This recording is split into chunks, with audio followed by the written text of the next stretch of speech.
रामकृष्ण।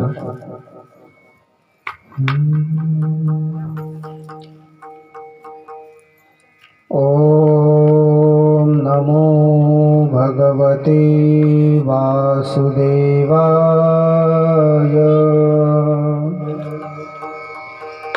ओम नमो भगवते वासुदेवाय।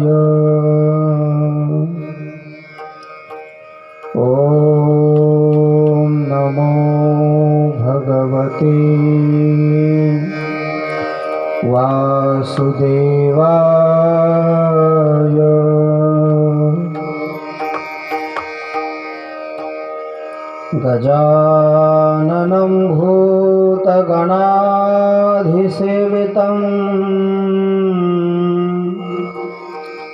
कपित्थजम्बू फलचारुभक्षणम्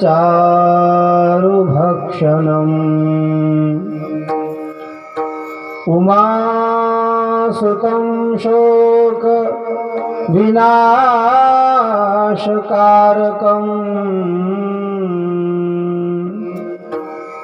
नमामि विघ्नेश्वर पादपङ्कजम्।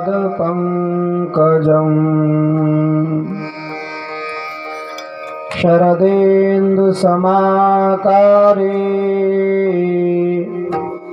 परब्रह्मस्वरूपिणी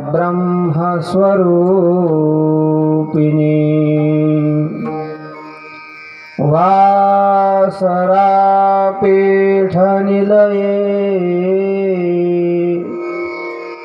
सरस्वती नमोस्तुते।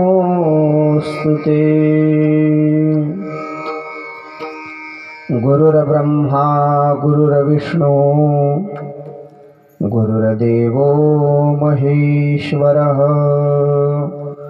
गुरुसाक्षात् परब्रह्म तस्मै श्रीगुरवे नमः।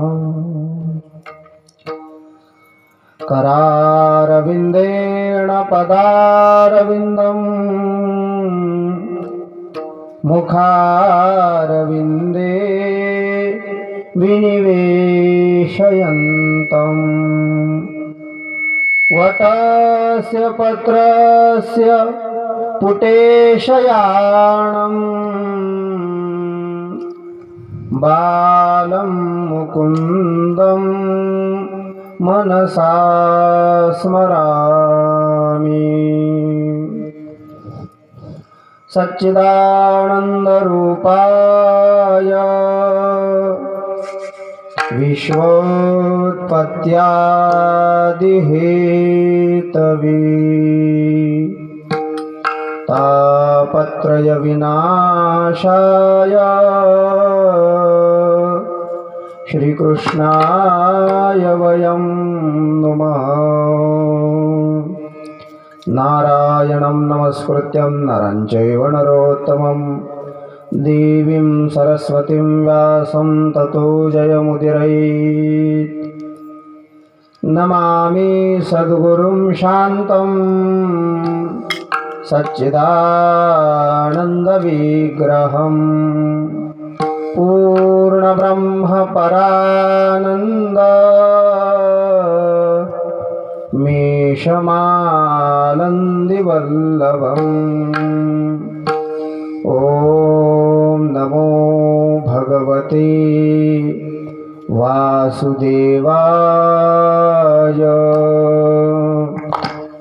ॐ नमो भगवते वासुदेवाय।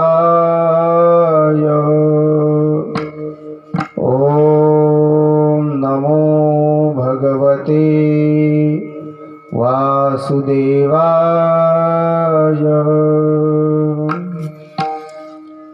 जय श्री कृष्ण। भगवान पंढरीश पांडुरंग परमात्मा भगवंताच्या कृपाशीर्वादाने चालत असलेला आपला हा श्रीमद भागवत कथा अखंड ज्ञानयज्ञ सोहळा, या सोहळ्यामधील आज हा आपला उपांत्य दिवस। कालपर्यंत आपण भगवंताच्या काही लीलांचं चिंतन पाहिलं। भगवंताने कृष्ण अवतार का धारण केला, भगवंताने कृष्ण अवतारामध्ये काय काय बाललीला केल्या, पुतनेचा उद्धार, शकटासुराचा उद्धार, वत्सासुराचा उद्धार, बकासुराचा उद्धार, अघासुराचा उद्धार, अनेक दैत्यांना भगवंताने मारलं। काल मी प्रमाण बोलून गेलो, एक अवघी दैत्य खाणी बुडविली। सगळ्या दैत्यांचा संहार निपात भगवंतानं केला. काही दैत्य राहिले, भगवान पुढे ते कार्य करतायत. काल गोवर्धन लीलेचंही चिंतन आपण पाहिलं. भगवान श्रीकृष्णांनी कशा प्रकारे गोवर्धनाला आपल्या एका करंगळीवर उचललं. जसं एखादं लहान बालक आहे, एक छत्री असते, त्याला कुक्करमुत्ता असंही म्हणतात. छत्रीचं झाड आपण त्याला म्हणतो, बारीक असतं छोटंसं. त्या छत्रीच्या असणाऱ्या झाडाला एखाद्या बालकानं उपटावं आणि सहज असणाऱ्या त्या ठिकाणी लिलेनं ती छत्री धरावी. तशा पद्धतीनं भगवान परमात्म्यानं तो संपूर्ण गोवर्धन पर्वत उचललेला आहे. ही गोवर्धन लीला, याचंही चिंतन आपण असणारं काल केलेलं आहे. गोवर्धन लीलेनंतर भगवंताने गोवर्धन पर्वत उचलला. सर्व असणारे गोपाळ बोलायला लागले, गोप बोलायला लागले, नंद बाबा, हा तुमचा मुलगा नाही. का आमचा मुलगा नाही? हा तुमच्यामध्ये काय सामर्थ्य आहे? तुमच्यामध्ये काय ताकद आहे? तुम्ही सर्वसामान्य आहात, तुम्ही साधारण आहात. तुमच्या मुलानं गोवर्धन पर्वत उचलला, आम्हाला वाटतं हा तुमचा मुलगा नाही. गोपाल कृष्ण भगवान की जय.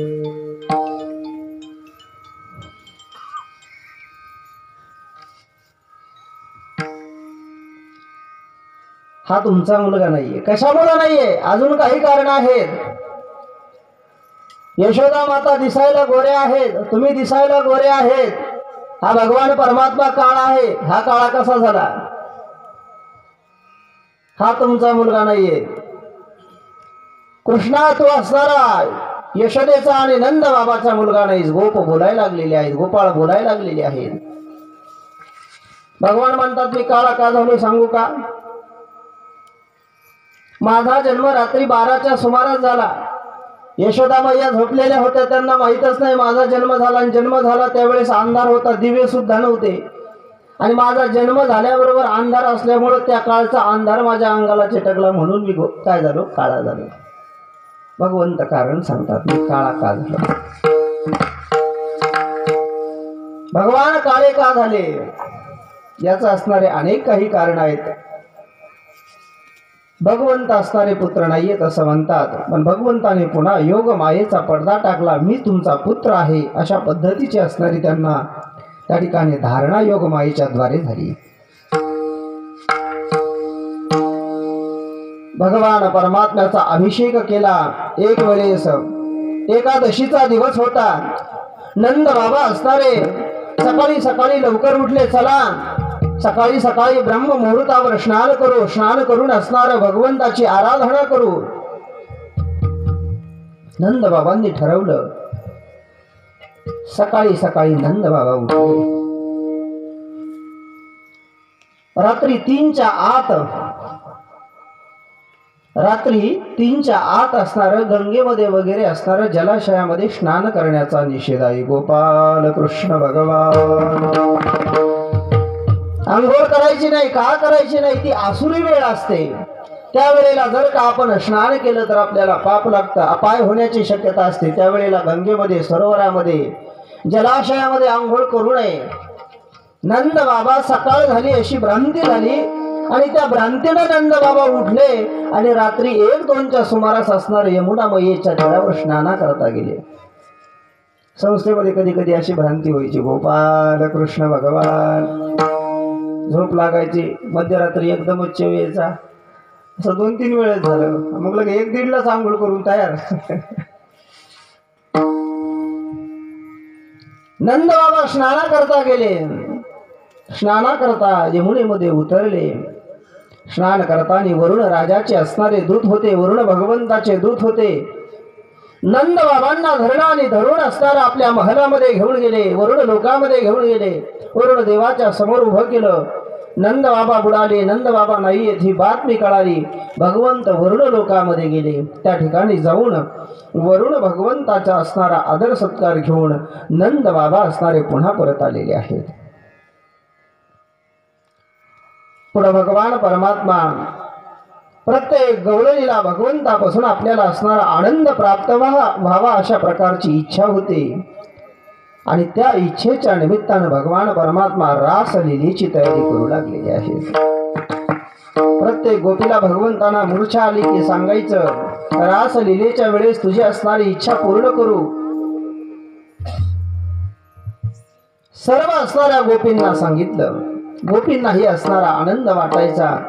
पाहता पाहता रास क्रीडेचा दिवस ठरलेला. रास क्रीडेची असणारी तयारी सुरू झाली. तयारी सुरू झाल्याच्या नंतर भगवान परमात्म्याने सुंदर असा असणारा वेणू वाजवला.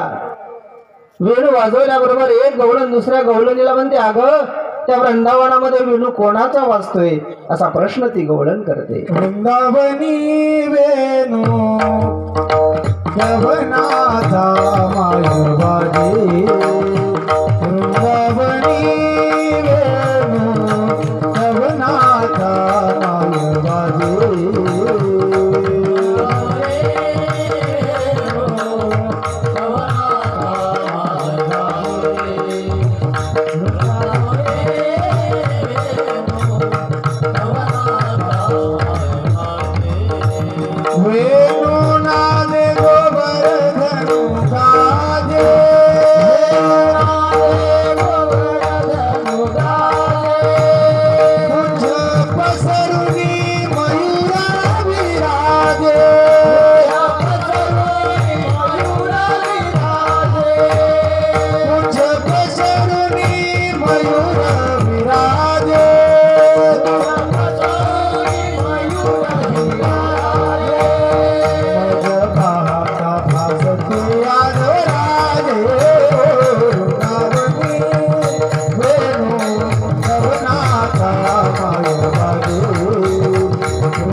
या वृंदावनामध्ये कोणाचा वेणू वाजतोय? कोण त्या वृंदावनामध्ये बसलेला आहे? एक गवळण दुसऱ्या गवळणीला बोलत आहे. मला तर असं असणारं वाटतंय, सुंदर असे मोर नाचतायत त्या वेणूच्या नादामध्ये. सुंदर असा भगवान परमात्मा वेणू वाजवताय. ज्याच्या कानावर तो मधुर असा असणारा त्या ठिकाणी आवाज पडला. आवाज पडल्याबरोबर सर्व मोहून जायचे. एक गवळण भगवंताला म्हणते, हे भगवंता, तुझ्या मुरलीची ध्वनी अकल्पित पडता कानी. हे कृष्णा, तुझ्या मुरलीची असणारी ध्वनी कानावर पडल्याबरोबर सगळा कामधंदा मी विसरून जाते. मला दुसरं काही आठवत नाहीये. घर आठवत नाही, दार आठवत नाही, पती आठवत नाही, मुलं आठवत नाही, सासू आठवत नाही, सुना आठवत नाही. काही काय असणार भगवंता, मला तुझ्या वेणू नादामध्ये असणार दिसत नाहीये. गवळण म्हणायला लागले, असा वेणू दुसरा कोणाला वाजायला जमत नाही बरं का. मला असं वाटतं, मग पाहता भासती यादव राजे हा यादवांचा राणा. भगवान श्रीकृष्ण असणारा वेणू वाजतोय. वृंदावनामध्ये वेणू वाजवल्याच्या नंतर त्या काही असणारं सारखं भगवान श्रीकृष्णाकडे पाहतायत. काय भगवंताचं मुखकमल, काय भगवंताचं सौंदर्य. सारख्या त्या काही भगवंताकडे पाहतायत. एकटक निमिष नजरेनं अनिमिष नजरेनं भगवंताकडे सारखं पाहतायत. गोपी हे असणाऱ्या एक एक गोपी येत आहेत. काही असणाऱ्या चारा चरायच्या विसरून गेलेल्या आहेत. वास्त्र स्तनपान करायचे विसरून गेलेले आहेत. गाय आणि वाघ यांचं कधी जमत नाहीये. पण भानुदास महाराज वर्णन करताना म्हणतात की गाय आणि ते वाघ दोघं एकत्र आले आणि एकत्र येऊन भगवान श्रीकृष्णाला पाहू लागले.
विसरून जायचे.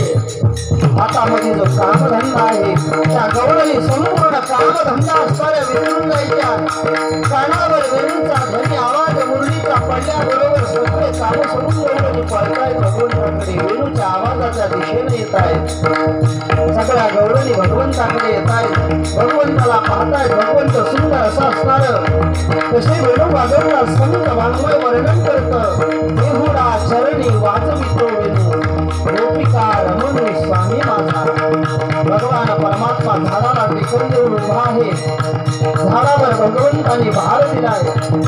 दोन्ही हातामध्ये असणारं सुंदर अशी मुरली भरलेली आहे. आपल्या आधारावर असणारी ती मुरली त्या ठिकाणी ठेवली. भगवान परमात्म्याने खिडकीचा असा पाय पायाची आडी घालून भगवान परमात्मा झाडाला टेकून देऊन कन्हैया उभ्या आहेत. आणि उभे राहून सुंदर अशा प्रकारे त्या वेणूचं वादन करताय. सगळ्या गवळणी जमा झाल्या. भगवंताला सारखं पाहायला लागल्या. काय ते भगवंताचं सौंदर्य, काय ते भगवंताचं स्वरूप, काय ते भगवंताची आभा तेज.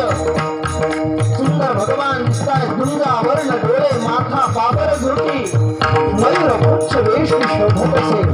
सुंदर से भगवान कन्हैयाचे डोळे आहेत. कानापर्यंत भगवंताचे डोळे आहेत. आकर्ण असे नयन भगवान कन्हैयाचे.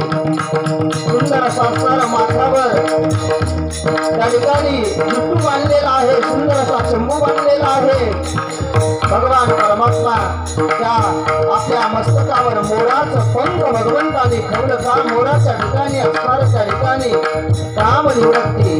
काम इंद्रिय मोराच्या ठिकाणी नाहीये. ज्याच्या ठिकाणी काम नाहीये अशा भक्ताला भगवान परमात्मा आपल्या मस्तकावर उचलून धरतात. त्याचं प्रतीक म्हणजे हा मयूर पंख आहे. सगळ्या गवळणी असणाऱ्या जमा झाल्या. गवळणी जमा झाल्याच्या नंतर भगवंताला विनंती करतात. हे भगवंता, आमची इच्छा पूर्ण करा. निघून जा. घरी तुमच्या सासू काय म्हणतील, सुना काय म्हणतील, आम्हाला घरी सासू काय म्हणतील, सासरे काय म्हणतील, कुणाला असणार त्या ठिकाणी काही वाटत नाही. भगवंत जा म्हटले तरी निघून जात नाहीये. भगवान परमात्म्यांचा त्यांचा मोठा संवाद होतो. त्या संवादामध्ये त्या गवळणीला अभिमान होतो की भगवान श्रीकृष्ण केवळ आमच्या बरोबर आहे, आमच्या बरोबर खेळत आहे. आम्ही म्हटलं तसं भगवंत ऐकतोय. त्या गवळणीला अभिमान निर्माण झाला आणि अभिमान भगवंताला सहन होत नाहीये. भगवान असणार त्या ठिकाणी गुप्त झाले. भगवान गुप्त झाल्याबरोबर गवळणी असणाऱ्या शोक करू लागलेले आहे आणि शोक करता करता त्या गवळणी असणारं म्हणतात, हे कान्हा, हे कन्हैया, तू असणारा कुठे गेला, फक्त एकदा मला भेट दे. ती गवळणी वर्णन करते. कान्हैया रे जगचे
तुझ्या भजनाशिवाय जीवन असणार व्यर्थ आहे.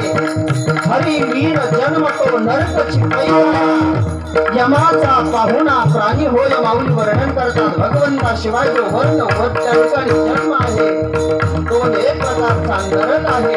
आम्हाला या नरकामध्ये राहायचं नाही. भगवंत आम्हाला भेट दे. इथपर्यंत आमचा संघ होता. भगवंता आम्हाला या वनामध्ये का मोकळून दिलं, का सोडून दिलं, काय मोकलिले वनी. या वनामध्ये आम्हाला सावधानी पशुपक्ष्यांनी भेटलेलं आहे. हे संसार रूपी वन आहे आणि या संसार रूपी वनामध्ये काम, क्रोध, लोभ इत्यादी असणारे जनावर माणसाला त्या ठिकाणी वेढून घेत आहेत. माऊली ज्ञानोबाराय वर्णन करतात, हे ज्ञान निधीचे भुजंग, हे विषय दरीचे वाघ, भजन मार्गीचे मार्ग मारत हे. म्हणून हे भगवंता सगळे काम करून आम्हाला वेढा मारताय. अरे भगवंता, इथपर्यंत आमचा संग होता, आमच्या सोबत होता, आता तू कुठं निघून गेला? महाराज वर्णन करतात, भगवंत निघून नाही गेले, अंगे अंग लपविले. भगवंत तिथं जे त्या गोपीचा असणारा पदर आपल्या मस्तकावर घेऊन अदृश्य झाले होते. कोणाला भगवंत दिसत नाहीये. देव जवळ असतो पण दिसत नाहीये. देव दिसत का नाही? त्याचं कारण देव जवळ आहे म्हणून दिसत नाहीये. न्यायशास्त्रकारांनी वर्णन करत असताना काही गोष्टी लक्षात न येण्याची काही कारण सांगितले. दोन प्रमुख कारण, जर एखादी वस्तू दूर असेल तर ती वस्तू आपल्याला दिसत नाहीये, आणि दुसरं जवळ त्या ठिकाणी वस्तू असेल तर आपली जवळची वस्तू ही माणसाला दिसत नाही. आपल्या डोळ्यामध्ये गेलेलं दिसतं का? आपल्याला नाही दिसत. अति सामिप्यात अति दुरात असं वर्णन न्यायशास्त्र करतं. असे असणारे भगवान आपल्या अति जवळ आहेत म्हणून भगवंत आपल्याला दिसत नाहीये. गोपींची अवस्था झाली. सगळ्या गोपी म्हणू लागल्या, कोणी सांगा या गोविंदाची शुद्धी, कोणीतरी या भगवंताची असणारी शुद्धी सांगा, शोध सांगा, ते भगवंत कुठं आहे? तुकोबारायांना असता तुकोबाराय त्या ठिकाणी होते. त्या गौरणी असणाऱ्या बोलू लागल्या. किंबहुना तुकोबारा म्हणतात, आत्ता आमच्यामध्ये होता, आत्ता खेळत होता, पाठी मागं नुसतं पाहिलं तोपर्यंतच तो आधी ठरला. तुझा पाणुका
भगवान परमात्मा अंतर्धान पावले.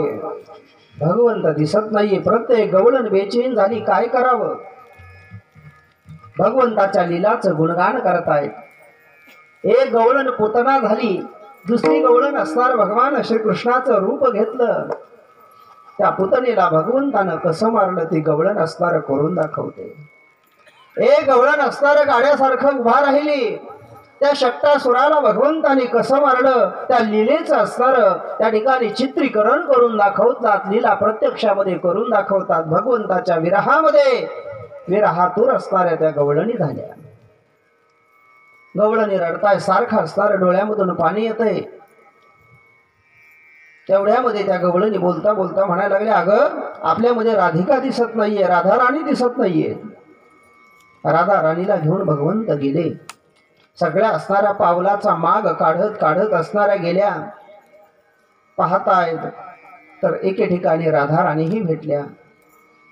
का राधा राणी तुम्हाला भगवंतानं सोडलं? मला अहंकार झाला, मला अभिमान झाला, आणि माझ्या अभिमानामुळे भगवंताने मला सोडून दिलं. निरा अभिमानतेमुळे असणाऱ्या ज्या राधा राणींना भगवंतानं आपल्या खांद्यावर घेऊन असणारं वाहिलं, अभिमान आल्याच्या नंतर त्याच भगवंताने राधा राणींना असणारं खाली त्या ठिकाणी ठेवून दिलं. अभिमान भगवंताला सहन होत नाही. का सहन होत नाही? अभिमान हा असुरी संपत्तीमधील आहे. गीतेचा 16वा अध्याय वर्णन करतो. दंभो दर्पोभिमानश्च क्रोध पारुष्यमेव च गीता वर्णन करते. असुरी संपत्तीचा गुण हा भगवंताला आवडत नाहीये. भगवंताला अभिमान आवडत नाही. राधा राणींना सोडलं, भगवंत गुप्त झाले. सगळ्या गवळणी भगवंताची आराधना करायला लागल्या, त्यांच्या मुखामधून जे गीत बाहेर पडलं, जे शब्द बाहेर पडले, त्याला गोपी गीत असं म्हणतात. सुंदर असं वर्णन त्या ठिकाणी गोपी गीताचं केलेलं आहे. जयति तेधिकं जन्मना व्रज. सुंदर असं वर्णन श्री शुकाचार्यांनी केलेलं आहे. जयति तेधिकं जन्मना व्रज. त्या म्हणू लागलेल्या आहेत, हे भगवंता, तुम्ही आम्हाला सोडून निघून गेलात. श्रयत इंदिरा शश्वदत्रही दैत दृश्यताम दीक्षितावकाश. आम्ही तुला असणार भगवंतासारखं शोधत आहोत. त्वाम विचिन्वते. तुला आम्ही शोधतोय भगवंता, तू आम्हाला सापडत नाहीयेस. भगवान परमात्म्याला बाहेर शोधायला गेलं तर भगवंत सापडत नाहीयेत. भगवंताला जर असणार तुम्हाला प्राप्त करायचं असेल तर भगवंताला बाहेर नाही, आत पहा.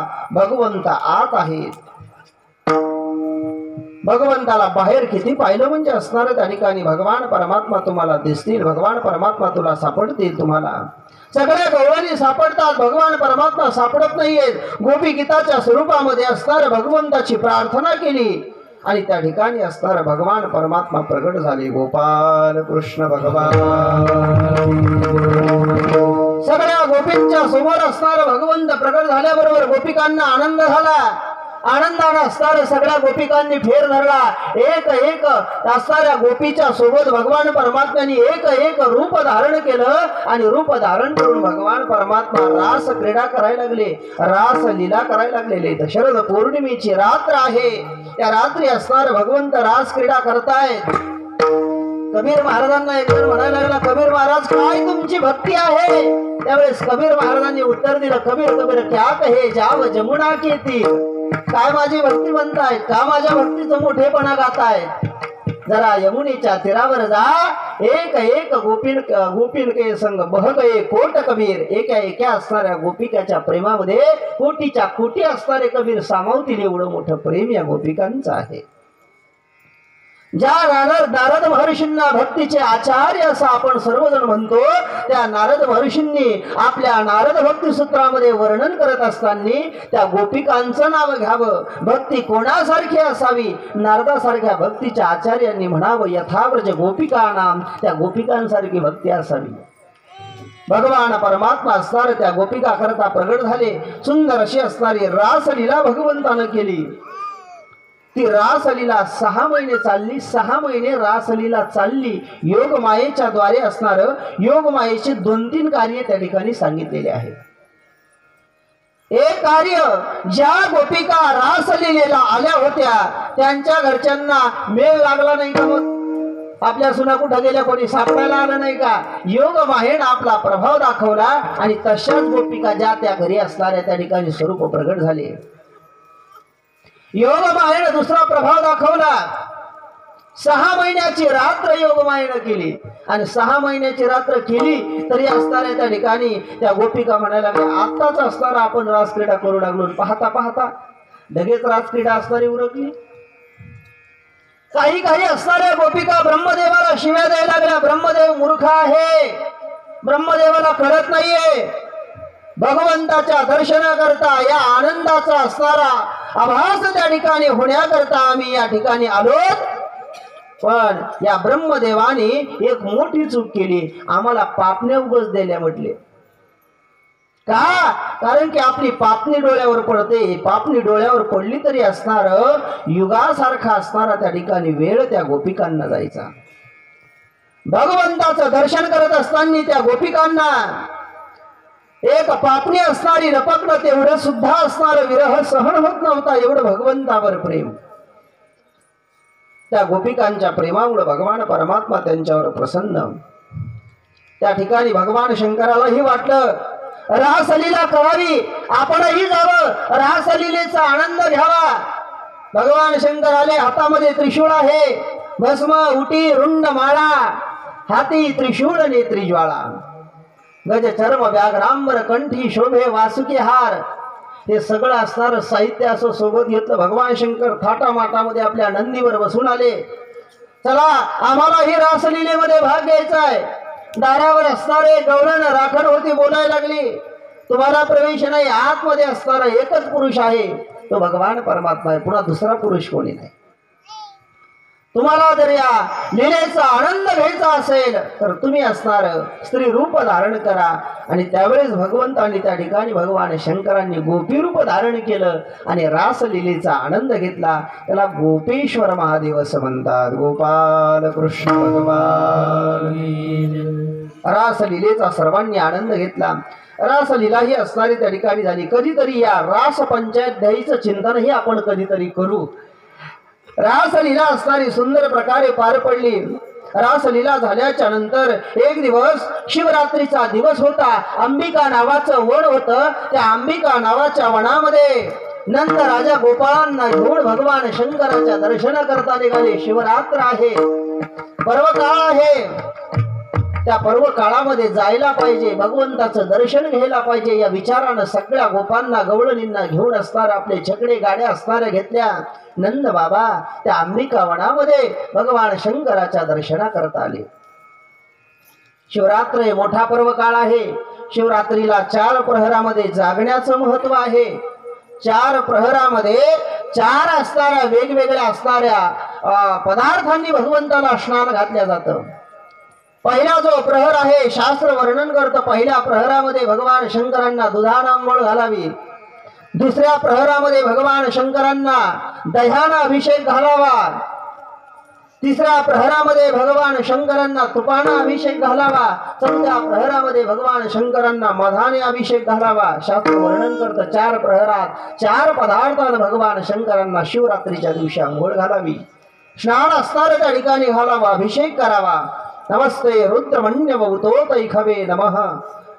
रुद्र सूक्त वर्णन करतो. गोपाल कृष्ण भगवान.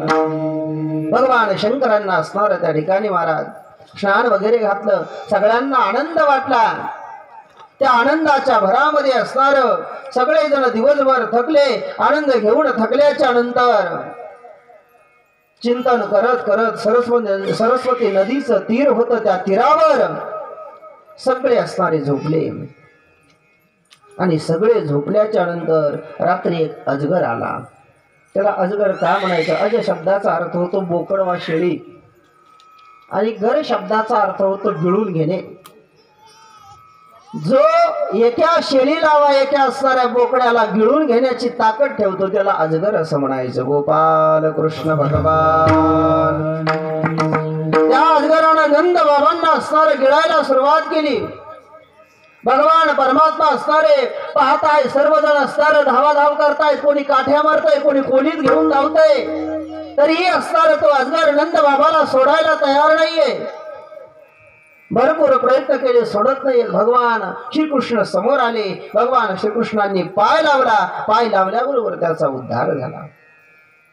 सुंदर पुरुष त्यामधून निघाल्याबरोबर त्या पुरुषानं हात जोडले. महाराज माझा नमस्कार घ्या. कोण आहेस तू? मी विद्याधर आहे, सुदर्शन माझं नाव आहे. का असणार इथपर्यंत तू आला? या अजगराच्या योनीला तुझ्यासारख्या विद्याधराला का जावं लागलं? एवढा मोठा असताना, देव योनीमधील असताना या ठिकाणी असणार तुला काय यावं लागलं? विद्या मंत्राधिकान धारयती. जो असणार मंत्राधिकाला धारण करतो त्याला विद्याधर असं म्हणावं. मंत्र आधीच्या ज्या विद्या आहेत, 14 विद्या आपल्या पुराणामध्ये सांगितलेले, त्याचं ज्ञान ज्याला आहे त्याला विद्याधर असं म्हणावं. असा तू विद्याधर, तुला काय कारण झालं म्हणून असणार तू इथपर्यंत या ठिकाणी आलास? काय वर्णन करावं महाराज? जीवनामध्ये असणार जे होऊ नये ते माझ्याकडून झालं. काय झालं तुझ्याकडून नेमकं सांग तरी. मी दिसायला सुंदर होतो, मला माझ्या स्वरूपाचा अभिमान झाला, मला माझ्या सौंदर्याचा अभिमान झाला. मीच एक असणारा दिसायला चांगला आहे असं असणारा मला वाटायला लागलं. मी असणारा सुंदर आहे ठीक आहे इथपर्यंत, पण आपण सुंदर आहेत म्हणून दुसऱ्याला हसणं हे असणारं योग्य नाहीये. अंगिरा नावाचे महर्षी रस्त्यानं जात होते. त्यांच्याकडे पाहिलं, काळे कुट्ट होते, दिसायला बरोबर नव्हते. आणि त्या ऋषीकडे पाहून मी हसायला लागलो. मोठमोठ्यानं ऋषीकडे पाहून हसतोय. ऋषीने एकदा सहन केलं, दोनदा सहन केलं, त्या महात्म्याला राग आला आणि त्या महात्म्याला असणारा शाप दिला, ज्या सौंदर्याच्या बळावर तुम्हाला हसतो तुझं ते सौंदर्य राहणार नाही, अजगर होशील. आणि या महात्म्याच्या आशीर्वादानं त्या ठिकाणी असणार त्यांना अजगराचा जन्म भेटला. ते ऋषी म्हणायला लागले, अरे माझ्या या शरीराकडे तू पाहतोस, शरीर जरी वाकडं तिकडं असलं तरी मन मात्र माझं सरळ आहे. शरीर वाकडं असलं तर असू द्यावं, भगवंताला शरीराचं घेणं नाहीये, महात्म्यांनाही शरीराचं घेणं नाहीये. महात्म्यांचा देह कुठा असतो, काय करतो, त्या महात्म्यांना त्या देहाविषयी काहीच वाटत नाहीये. जलभरत राजांना असणारं धरणं धरून देवीचा बळी देण्याकरता नेऊ लागले, काहीच नाही त्यांना. भक्त आईशे जाना जे देही उदास, काही त्यांना असणाऱ्या देहाविषयी भान नाहीये. असे असणारे ते महात्मे असतात. माझं शरीर वाकडं तिकडं आहे, माझं मन असणारं निर्मळ आहे. या उलट तू असणारा दिसायला बाहेरून चांगला आहेस, पण आतून असणारा तू काळा आहेस. आतमध्ये असणारं तुझं वागणं ठीक नाहीये, आतमध्ये तुझे लक्षणं ठीक नाही, आतमध्ये तुझे गुण असणारे ठीक नाही येत. महात्मे असणारे बोलू लागलेले आहे. शाप दिला अजगर होशील म्हणून. जगामध्ये कोणाच्या कुरूपतेवर आपण हसलं नाही पाहिजे. जगामध्ये अनेक जण कुरूप असतात. का कुरूप आहेत? कोणी काहीतरी ते कर्म केलं आणि त्या कर्मामुळे त्याला ती कुरूपता प्राप्त झाली. कुणाच्या हाताने कर्म केलं म्हणून त्याला हात नाहीये, नाहीतर वाकडा वगैरे हात आहे. हाताकडून काहीतरी पाठीमाग पाप कर्म झालं आणि ते पाप कर्म झाल्याच्या नंतर असणार त्या पाप कर्माच्या प्रभावाच्या पापानं असणार ही अवस्था निर्माण झाली. एखादा डोळ्यानं कुरूप असेल, त्या डोळ्यानं काहीतरी पाप झालं असेल आणि त्या पापाच्या योगानं त्याला ती अवस्था प्राप्त झाली असेल. कुरूपता उगाच प्राप्त होत नाहीये. कुरूपता प्राप्त होण्याला कारण आपलं पाप आहे. कुरूपता प्राप्त होण्याला कारण आपलं असणार कर्म आहे. म्हणून कुणावर असणार कधी कुरूप असेल तर हसू नये, वरच्या रंगाची परीक्षा कधी करू नये. मी अष्टावक्रांचं बोलून गेलो होतो त्या दिवशी. राजा जनकांच्या सभेमध्ये अष्टावक्र गेल्यावर सगळे हसायला लागले. अष्टावक्रही हसतात. का हसतात अष्टावक्र? अरे राजा, तुझ्या असणाऱ्या सभेमध्ये सगळे चांभार तरी चांभारेत म्हणजे चांभार. का चांभार आहेत? माझ्या आतला निर्मळपणा एकानंही पाहिला नाही. वरचं कातडं पाहिलं आणि मला हसायला गेले आहेत. वरच्या कातडाकडे जाऊ नका, आमचे चोखोबर आहे म्हणले. उसाच्या वरच्या रंगाकडे जाऊ नका, बोलू नका वरच्या उसाच्या रंगाला. उसडोंगा परी रसनोय डोका काय फुलवासे वरदार काय फुलवासे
वर्णन करतात. ऊस डोंगा परी रसनो हे डोंगा. ऊस दिसायला आपल्याला कसा तरी वाटतो, काळा कुट्ट वाटतो, वेडा वाकडा वाटतो, पण रस पित असताना काय गोडी वाटते महाराज, आनंद वाटतो. रसाचा आनंद वाटतो. ऊस दिसायला कसाही असणारा त्या ठिकाणी दिसतो, तसं देह कसा जरी असणारा असला, त्या व्यक्तीचं मन कसं आहे, या व्यक्तीचं हृदय कसं आहे, याच्या हृदयामध्ये किती पवित्रता आहे, याच्या हृदयामध्ये असणार त्या ठिकाणी किती असणार दुसऱ्यांविषयी आदर आहे याला असणार संसारामध्ये महत्व आहे. बाकी शरीराला जास्त महत्व नाहीये. संसार परमार्थामध्ये तर शरीराला महत्व नाहीये. एका दृष्टीनं पाहिलं तर महत्व आहेही आणि एका दृष्टीनं पाहिलं तर महत्व नाहीये. दोन्ही पद्धतीनं आपल्याला चिंतन करता येतं. पण सर्वात जास्त जर विचार करायचा झाला तर संत मंडळी वर्णन करताना म्हणते हे शरीर हे असणारं शरीर भगवंताची प्राप्ती करून देतं, म्हणून हे शरीर असणारं श्रेष्ठ आहे. येण्याची शरीरे शरीरा येणे सरे किंबहुना येर झारे चिरापडे माऊली वर्णन करतात. या शरीरानं असणारं त्या ठिकाणी आपल्याला भगवंताची प्राप्ती करून जर घेतली तर हे शरीर चांगलं आहे. शरीर उत्तम माझा शरीर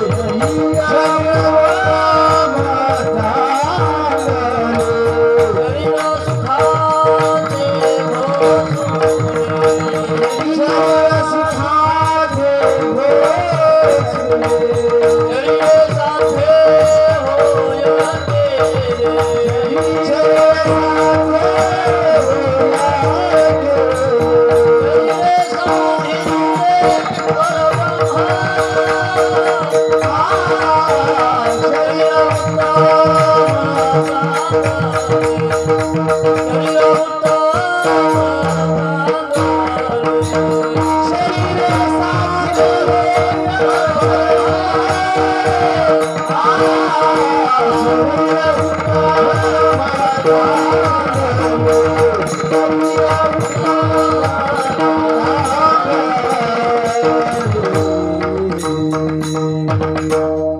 शरीर असणारं चांगलं आहे, उत्तम आहे. शरीरे साधिले साधे परब्रह्म. या शरीरानं असणारं परब्रह्म पदाची प्राप्ती आपल्याला होते. या शरीरानं असणारं ते होतं. म्हणून नरदेह निधान लागले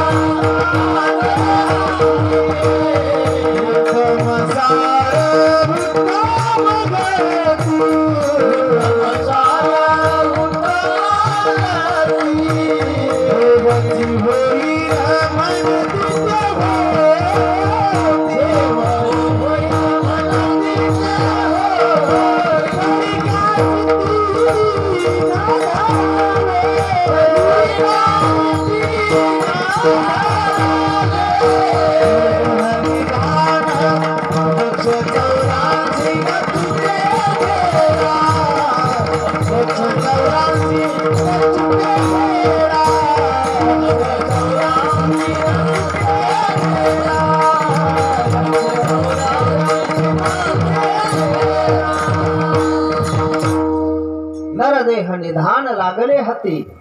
संत वाङ्मय वर्णन करत नरदेह रूपी असणार हे निधान हा ठेवा हे धन आपल्या हाती लागलेलं आहे. भगवंताची प्राप्ती यामध्ये करून घ्यायची. हे शरीर जर वर्णन करायला गेलं गोकर्ण महाराज वर्णन करताना तर सांगतातच, अन्यही ठिकाणी वर्णन आलेलं आहे. हे शरीर घर आहे. या शरीरामधील हाडं असणारे, जसं आपण एखादं बांधकाम करत असताना त्या ठिकाणी त्या गजाचे असणारे प्लेअर उभा करतो, तसे असणारे या शरीरामध्ये हे हाडं उभे केलेले, त्या हाडाच्या असणाऱ्या डिळी लावलेल्या आहेत. हाडाचे खंड आहेत, हाडाचे असणारे खणा आहेत. किती खणाचं घर आहे हे? 3.5 खणाचं घर आहे. किती खणाचं आहे? 3.5 खणाचं असणारं हे घर आहे. या असणाऱ्या घरामध्ये घर जर बिना प्लास्टरचं असेल तर एवढं काही चांगलं वाटतं का? वाटतं का? प्लास्टर दिल्याशिवाय घर चांगलं वाटत नाही. त्याच्यातही प्लास्टरमध्ये विविध प्रकार निघलेले आहेत. तसं या शरीराला असणारं हे कातड्या रूपी प्लास्टर आहे, म्हणून असणारं शरीर बरं वाटतं. जरासा कुठला तरी हा कातड्याचा भाग जाऊ द्या, शरीर किती बिभत्स वाटतं. आपल्यालाच असणारे त्या ठिकाणी किळस वाटते. लोकांना वाटेल याच्यामध्ये नवल काय. म्हणून एवढं असणार हे शरीर घाण आहे. या शरीराच्या सौंदर्यावर असणार तू गर्व करतोस. रस्त्याने चालल्याच्या नंतर एखादं असणारं त्या ठिकाणी शरीर पडलेलं असावं. शरीर लांब राहू द्या, एखादा हाड जरी पडलेला असलं तर माणूस असं बाजूनं जातं. शरीरात किती हाड आहेत करतं कोणी विचार? विचार करत नाही. एवढं असणारं या शरीरामध्ये वात श्लेष्म इत्यादी असणारं संत वाङ्मयामध्ये वर्णन आलेलं आहे. त्या घोंगडीच्या संदर्भामध्ये बोलत असताना माऊली ज्ञानोबा घोंगडीच्या रूपकामध्ये म्हणतात, हे कानोबा, हे भगवंता, तुझी घोंगडी चांगली आणि आम्हाला असणारी वाईट अशी घोंगडी तू का दिली रे भगवंता? कानोबा तुझी गोंगडी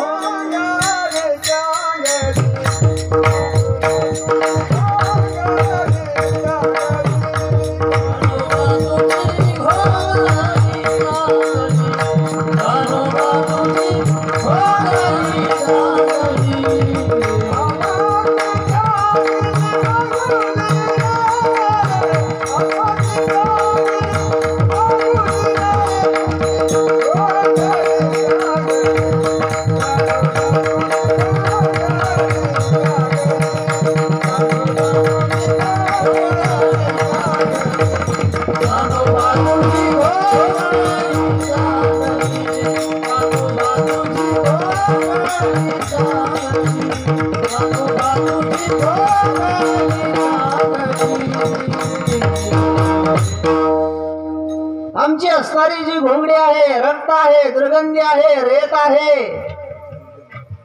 आणि आमची घोंगडी म्हणले हिवाळ्यात अंगावर घ्यायच्या लागीचीच नाही, नवा ठाई 9 ठिकाणी असणार फाटून गेलेली घोंगडी भगवंता आम्हाला तू दिली. संत महात्मे वर्णन करतात, माऊली वर्णन करतात. अशी ही घोंगडी आहे, असा असणारा हा देह आहे, काय याचा असणारा गर्व करावा. संत महात्मे असणार आकार पाहत नाहीत, संत महात्मे त्या आकारामधील भगवंत पाहत असतात. नाथरायांनी गाढवाचा आकार नाही पाहिला, त्या गाढवामधील भगवंत पाहिला. नाथरायांनी पाणी असणार त्या ठिकाणी त्या गाढवाला पाजलं, त्यामधील भगवंत पाहिला. संत श्रेष्ठ नामदेव महाराजांनी असणारे एके दिवशी एका गावाला रात्री कीर्तन केलं. कीर्तन केल्याच्या नंतर संत श्रेष्ठ नामदेव महाराज निघाले आणि रात्र होती. जंगलामधून जाताना मोठं असणारे एक भूत संत नामदेव महाराजांच्या समोर आलं. लांब लचक असे असणारे मोठमोठाले हात होते, दात होते, मोठी अशी जिव्हा होती. भयंकर विद्रूप असं असणारं रूप त्याचं होतं आणि ते भूत उभं राहिलं नाथां त्या ठिकाणी नामदेव महाराजांच्या समोर. त्यावेळेस असणार नामदेव महाराज म्हणतात, भले पधारो लंबकनाथ. नामदेव महाराजांचा असणारा तो अभंग आहे. नामदेव महाराज म्हणतात, हे भगवंता, आज काय तुला असणारा गुण वाटला भूताच्या रूपात माझ्या समोर आलास? भूत म्हणायला लागलं, नेमकं नामदेव महाराजांना झालं तरी काय, लोक मला पाहिलं की असणारं भेतात आणि आज नामदेव महाराज मला नमस्कार करायला लागलेत. नामदेव महाराजांनी आकार नाही पाहिला, नामदेव महाराजांनी ते भूत नाही पाहिलं, त्या भूतामधील असणारा त्या ठिकाणी भूतामध्ये वास करणारा असा तो भगवान परमात्मा पाहिला. म्हणून महात्मे आकार कधी पाहत नाहीयेत, त्या आकाराच्या मागील असणारा जो निराकार असा भगवान परमात्मा आहे, त्या भगवंताला महात्मे असणारे पाहत असतात. आकाराला पाहण्याचं काम असणार तुमचं आमचं, आकार तुम्ही आम्ही असणार पाहत असतो. काही काही व्यक्तीचा आकार असेल वाईट, पण आकार वाईट असला तरी व्यक्ती असणारी मनाची चांगली असते. काही काही व्यक्ती काही दिसायला चांगल्या असायला चांगल्या नाही, काही काही असायला चांगल्या दिसायला चांगल्या नाही, काही काही असायला चांगल्या दिसायला चांगल्या, काही काही दिसायलाही चांगल्या नाही तर असायला चांगल्या नाही. गोपाल कृष्ण भगवान कोटी नाही सोडत बसायचे आपल्याला. आता माऊली ज्ञानोबा ज्ञानेश्वरीमध्ये वर्णन करताना म्हणतात, आणि आपुली माये आणि खूप जरी आहे. माऊली म्हणतात, आपली आई आहे, ती आई एखाद्याची कुबडी असते, म्हटले वाकडी असते, कुबडी असते, पण जी जे स्नेह की नव्हे कुरेजी. माऊली ज्ञानोबा म्हणतात, पण ज्या असणाऱ्या तिच्या प्रेमाच्या योगानं आपण जगतो, असं तिचं प्रेम कुरे म्हणजे वाकडं नसतं. तिचं प्रेम वाकडं आहे का? आई वाकडी, आईचं प्रेम वाकडं आहे का? कोणत्या आईचं प्रेम वाकडं आहे? आईचं प्रेम वाकडं नाही. माऊली ज्ञानोबा म्हणतात, आई जसायला जरी वाकडी असली तरी तिचं प्रेम वाकडं नाहीये. तसं काही काही लोक शरीराने चांगले जरी नसते तर अंतःकरणाने असणारे चांगले असू शकतात. गोपाल कृष्ण भगवान संसारातील असणाऱ्या सौंदर्याचं चिंतन करू नका, भगवंताच्या असणाऱ्या सौंदर्याचं चिंतन करा. भगवंताच्या सौंदर्याचं जर आपण चिंतन केलं तर आपल्याला आनंद प्राप्त होतो. भगवंताच्या सौंदर्याचं जर चिंतन आपण केलं तर आपल्याला त्यामध्ये असणारं त्या ठिकाणी मनाला शांती लाभते. त्या भगवंताच्या सौंदर्याचं वर्णन करत असताना नाथरायवंता श्रीकृष्णाच्या सौंदर्यापुढे लक्ष्मी भुलून गेली पुढे आणि मदन पोटा आला बापुडे. म्हणजे काय, तेथे इंद्र चंद्र कोणीकडे. त्या भगवान परमात्म्याचं सौंदर्य एवढं पहिल्याच अध्यायामध्ये नाथांनी ओवी दिलेली आहे. एवढा स्वरूपवंत तो भगवान परमात्मा पाहिल्याबरोबर लक्ष्मी म्हटली बस, म्हणजे या भगवंताची सेवा करायची, यांच्या सोबत राहण्याच्या असणारे बरोबरीच्या म्हणून नाही, पायाजवळ राहण्याचा आपला अधिकार आहे. मग सर्वस्वी करून सेवा अभिमान सांडोनी पांडवा, पाय धुवावयाच्या दैवा पात्र झाली माऊली ज्ञानोबराय वर्णन करतात. त्या भगवंताचं सौंदर्य एवढं पाहत राहावं, एवढं असणारं त्या ठिकाणी सौंदर्य भगवंताचं आहे. काही असणारे त्या काही ऋषीमुनी भगवंताच्या सौंदर्याकडे पाहू लागले, असं वर्णन आहे बरं का. असं वर्णन पूर्वाचार्य वर्णन करतात. प्रभू रामचंद्र असणारे ज्यावेळेस सेतुबंधना करता उभे होते त्यावेळेस काही ऋषी मंडळी त्यांच्याकडे येऊ लागले. कावळ यांच्या पायानं असणारं म्हटले, यांचा पाय लागला, पाय लागल्याबरोबर दगडाची असणारी शिळा जी होती ती असणारी स्त्री झाली, शिळा होती मनुष्य झाली, थोर कीर्ती वाखाणिली, लंका दहन केली हनुमंते काशाने. म्हणजे यांच्या असणाऱ्या पदस्पर्शानं दगडाची पत्नी होते. सगळ्या ऋषी मुनींनी असणारे दगड घेतले. मग ज्याला जेवढी पत्नी पाहिजे तेवढे दगड घेऊन निघाले. कोणी म्हणले आम्हाला लहान पाहिजे, लहान दगड घेऊन गेले. कोणी म्हणले मोठी पत्नी पाहिजे, मोठाने दगड घेऊन गेले.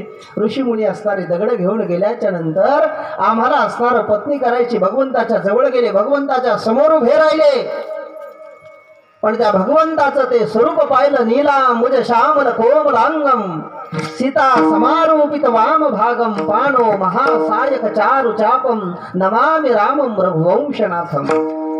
त्या भगवंताच्या स्वरूपाकडे पाहिला आणि पाहिल्याबरोबर आम्हाला स्त्री करून द्या म्हणण्याऐवजी आम्हाला स्त्री करून घ्या असं त्यांनी म्हटलं. भगवान म्हणले ह्या अवतारामध्ये नाही, एक वचनी एक पत्नी हा अवतार आहे, पुढच्या अवतारामध्ये तुमची इच्छा पूर्ण करेन. आणि याच असणाऱ्या रामायणातले जे काही ऋषीमुनी होते त्या या असणाऱ्या अवतारामध्ये भगवान श्रीकृष्णांच्या पत्न्या झाल्या. गोपाल कृष्ण भगवान एवढं भगवंताचं असणारं स्वरूप आहे. स्वरूपामध्ये ज्या मदनाचं नाव घेतलं जातं तो मदन असणारा त्या ठिकाणी पोटाला प्रद्युम्नाच्या रूपानं असणारा त्या ठिकाणी जन्माला आलेलं आहे भगवंताच्या घरी, असा असणारा तो प्रद्युम्न. म्हणून जर आपण शरीर आणि जगाला त्या ठिकाणी सुंदर मानलं तर पापाला असणारा प्रारंभ होत असतो. एखाद्याच्या शरीराला सुंदर मानलं तर पापाला प्रारंभ होतो, या जगाला सुंदर मानलं तर असणारं पापाला प्रारंभ होतो. मग महाराज सुंदर मानावं तरी कोणाला, जिसकी रचना इतनी सुंदर ओ कितना सुंदर होगा. ज्या भगवान परमात्म्याची रचना एवढी सुंदर आहे तर भगवान परमात्मा दिसायला किती सुंदर असेल. आज गुलाबाचं फूल पाहिल्याच्या नंतर वाटतं काय असणारं फूल आहे, पण त्याच्या पाठीमागं जर असणारं पाहायला गेलं त्या भगवान परमात्म्याने ज्यानं हे फुलं निर्माण केलं तो भगवान परमात्मा किती सुंदर असेल ते कवी असणारं म्हणतात. त्या भगवान परमात्म्याच्या सौंदर्याचं वर्णन करत असताना रुक्मिणी माता म्हणतात श्रुत्वा, हे असणारं त्रिभुवन सुंदर असा शब्द त्या ठिकाणी श्लोकामध्ये आला. त्रिभुवनामध्ये तुमच्यासारखा सुंदर कोणी नाहीये. सुंदरता असणारी त्या ठिकाणी भगवंताची पाहावी. सौंदर्य देहात किंवा असणाऱ्या जगामध्ये नाही तर असणारं आपल्या दृष्टीमध्ये सौंदर्य असतं. एक गोष्ट आहे, एका जणाला ती गोष्ट वाईट वाटते, कुरूप वाटते, तर एका जणाला तीच गोष्ट सुंदर वाटते. सुंदरता आपल्या दृष्टीमध्ये आहे, सौंदर्य आपल्या दृष्टीमध्ये आहे. म्हणून कोणाच्या कुरूपतेवर असणारा हसू नका. व्यक्तीच्या हृदयाचं असणारं सौंदर्य पहा. नंद बाबा असणारे त्या ठिकाणी महाराज भगवंताने त्याचा उद्धार केला, त्याला असणारा ऋषीचा शाप भेटला म्हणून तो अजगर झाला. या कथेमध्ये भाव असा आहे, नंद बाबांनी भगवान श्रीशंकरांची पूजा केली, सत्कर्म केलं आणि सत्कर्म केल्याच्या नंतर भगवान त्या ठिकाणी नंद बाबा झोपले, बेसावध झाले. यामध्ये भाव असा आहे, जर कोणतं सत्कर्म जर तुम्ही केलं तर सत्कर्म केल्याच्या नंतर झोपू नका, सावध राहा. कारण की तुमच्या सत्कर्मावर गहाळा घालण्याकरता काम क्रोध लोभ टपून बसलेले आहेत. लोभ येतो, काम येतो, क्रोध येतो. मी एवढं सत्कर्म केलं, माझ्या एवढं कोणीच केलं नाही, अभिमान मनामध्ये निर्माण होतो. सावध राहा. जो काहीच करत नाही त्याला कशाचाच अभिमान होत नाही, पण जो काहीतरी करतो त्याला असणारा अभिमान होतो. गोपाल कृष्ण भगवान. म्हणून असणार सत्कर्मानंतर पूजेनंतर असणार त्या ठिकाणी जागा, सावध राहा, अभिमान होणार नाही याची असणारी त्या ठिकाणी काय करा, काळजी घ्या. त्याही कथेचं असणार चिंतन आहे. शंखचूड नावाचा यक्ष होता. त्या शंखचूड नावाच्या यक्षानं गोपिकांचं हरण केलं, त्याचाही उद्धार केला. युगल गीताचं चिंतन आलेलं आहे. अरिष्टासुराचा उद्धार भगवंतानं केला. कंसानं अक्रूरजीला असणारं ब्रजामध्ये पाठवलं, जा भगवंताला घेऊन ये. आणि भगवंताला आणण्याकरता असणार त्या ठिकाणी अक्रूरजी आले. हा कथाभाग आपण पाहिला, म्हणून मी आता घेणार नाही बरं का. आम्ही मागच्या भागवतामध्ये हा कथाभाग पाहिला. गोपाल कृष्ण भगवान की जय. अक्रूरजी आले, थांबले. भगवंताला दुसऱ्या दिवशी आपल्या सोबत घेतलं आणि सोबत घेऊन असणारा अक्रूरजी भगवंताला सोबत घेऊन असणारे त्या ठिकाणी निघून गेले. गोपाल कृष्ण भगवान. सगळ्या गोपी असणारे इकडे शोक करत आहेत. भगवान परमात्मा करत करत मथुरेमध्ये गेले. मथुरेमध्ये गेल्याच्या नंतर आनंद भगवंताला वाटतोय, आई वडिलांची आपल्याला भेट होणार. जे देव होत्या त्या देवांनाही असणारा आनंद वाटतो. ते आज असणार भगवान परमात्मा या मथुरेमध्ये आले. लवकर ही मथुरा मुक्त होईल, लवकर या कंसाच्या जाचामधून आम्ही मुक्त होऊ, सगळ्या देवांना असणारा आनंद वाटतोय. कंस असणारा त्या ठिकाणी राज्यावर बसलेला आहे. कंसानं आपल्या काळाला स्वतः असणारं निमंत्रण दिलं. तुम्ही आम्ही पाप करून, तुम्ही आम्ही वाईट कर्म करून आपल्या दुर्दशेला आणि काळाला निमंत्रण देत असतो. कंसानं वाईट कर्म केले आणि आपल्या काळाला असणारं निमंत्रण दिलं. कंसाचा काळ असणारा आलेला आहे. भगवान परमात्मा तिथं रजकाचा उद्धार केला, धोब्याचा उद्धार केला, माळ्याचा उद्धार केला. ते त्यांचे पूर्वजन्म कधीतरी असणारं पुन्हा याचं चिंतन आपण पुढे करू. आता फक्त एका जणाचा पूर्वजन्म पाहून पुढे झालो. गोपाल कृष्ण भगवान. भगवान परमात्मा धनुर्भंग केला. धनुर्भंग केल्याच्या नंतर अनेक दैत्यांना तिथं मारलं. दुसऱ्या दिवशी भगवान परमात्मा ज्यावेळेस त्या कंसाच्या सभेकडे निघाले, मल्ल युद्धाचं आयोजन केलेलं होतं. रस्त्याने जाता जाता एक मोठा हत्ती भगवंताला समोर आला. त्या हत्तीचं नाव आहे वलयापीड. त्या असणाऱ्या हत्तीवर 7 माहूत बसलेले होते. त्या हत्तीला पाहिल्याबरोबर असणार भगवान त्या माहूताला म्हणतात, अरे तुझा हत्ती बाजूला घे, मला समोर जायचंय, मला आतमध्ये असणारा प्रवेश करायचा, तुझा हत्ती बाजूला घे. तो ऐकत नाहीये. मी हत्ती बाजूला घेणार नाही. भगवंताने तिथं युद्ध केलं. त्या युद्धामध्ये असणारं त्या हत्तीला मारून टाकलं. त्याचा उद्धार झाला. हा हत्ती होता कोण? या हत्तीचा पूर्वजन्म वर्णन करत असताना शास्त्राने सांगितलं, बळीराजाचा मुलगा ज्याचं नाव असणार मंदमती, त्या बळीराजाचा असणारा हा पुत्र होता. याच्यामध्ये 1 लाख असणाऱ्या हत्तीचं बळ याच्यामध्ये होतं. ज्याच्या जवळ बळ असतं त्याला काही शांत बसू वाटत नाही. अहो, ज्याच्या अंगात बळ नसतं अशा माणसाला शांत बसू वाटत नाही. आपण म्हणतो ना, अंगात नाही बळ आणि चिमटा घेऊन अंगामध्ये असणाऱ्या त्या ठिकाणी बळ होतं.